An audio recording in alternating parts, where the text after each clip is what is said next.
أعوذ بالله من الشيطان الرجيم. بسم الله الرحمن الرحيم. عم يتساءلون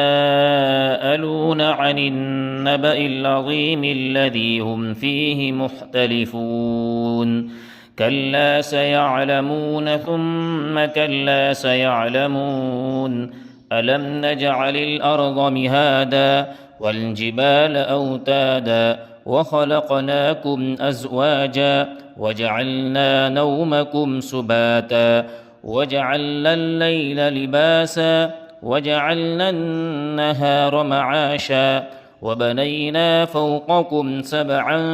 شدادا وجعلنا سراجا وهاجا وأنزلنا من المعصرات ماء ثجاجا لنخرج به حبا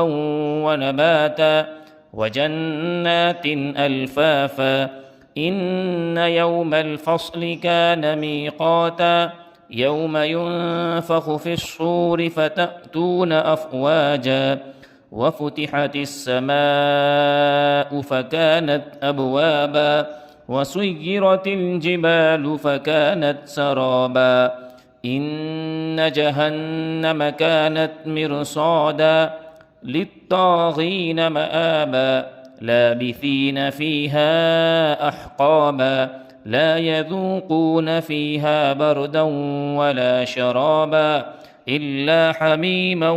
وغساقا جزاء وفاقا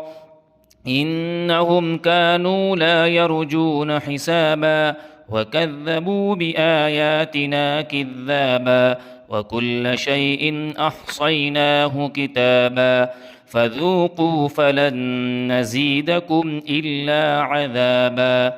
إن للمتقين مفازا حدائق وأعنابا وكواعب أترابا وكأسا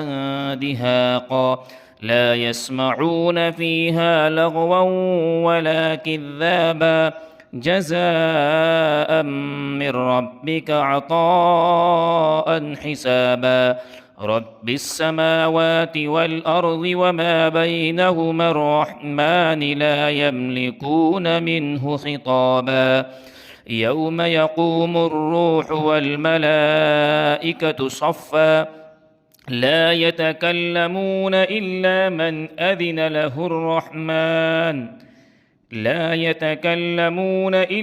من أذن له الرحمن وقال صوابا ذلك اليوم الحق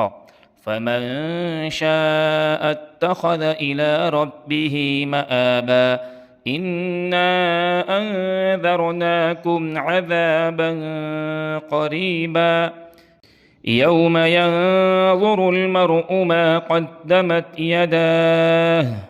ويقول الكافر يا ليتني كنت ترابا.